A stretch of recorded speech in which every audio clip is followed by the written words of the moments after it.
Fried chicken, oh my goodness, fried chicken, love it. And the way my mother did it, it was just wonderful. I tend to surround myself with people who love to cook so that I can get fed.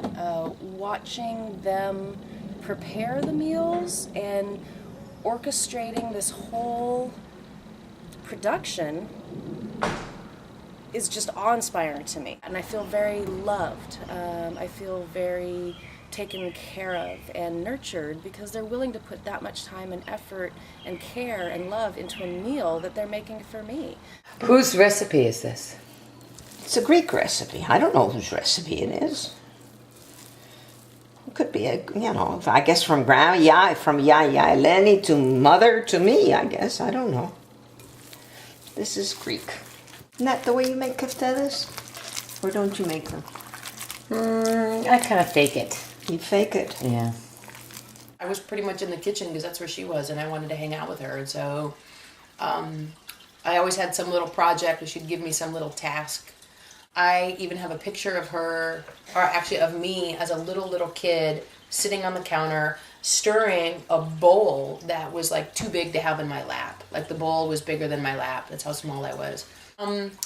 My mom would make Cornish hens for Thanksgiving.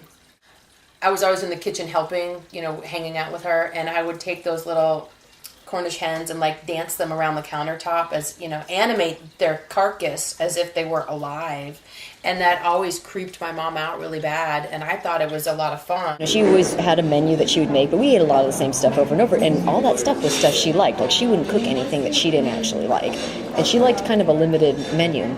So he got on a campaign that she was going to make chicken a la king, like he hadn't had it in years, and he really wanted. Now, the reason she wouldn't make it was because it had white gravy, and she was not about white gravy. But he put his foot down, and he was like, "You're gonna," and she did all the cooking, and so he was like, "You're gonna make this." So I remember she's like sobbing while she's cooking it because she didn't want to eat it either. So she's standing at the kitchen, she's at the stove, and she's crying.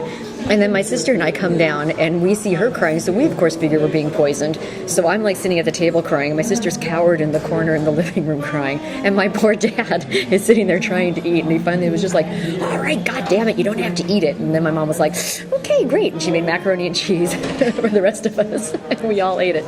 I mean, she told us how to feel about that food. With everybody sitting there crying, my dad hated crying, like, what else was going to happen? It just ruined everything. I mean, he got his way, but she ruined it for him. And I was having this rather sordid affair with this rather younger man. And I started referring to when I was really aroused or really in the mood or really desirous of something more and I was really aroused, I'd start just saying that I was hungry. Food is a really sensory experience.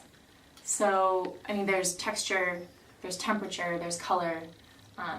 All of your senses are really activated when you're eating in a way that they are in very few other things. I think that's part of why I refer to being aroused or feeling really sexy as feeling really hungry. And that sense of desire is similar between hunger and sexuality, not only because of the element of desire, but also because, you're feeling your food. If you're eating right, then you've got your fingers involved. You're smelling, there's taste, you're looking at it, you're actually taking it inside of you. And I'm calling you.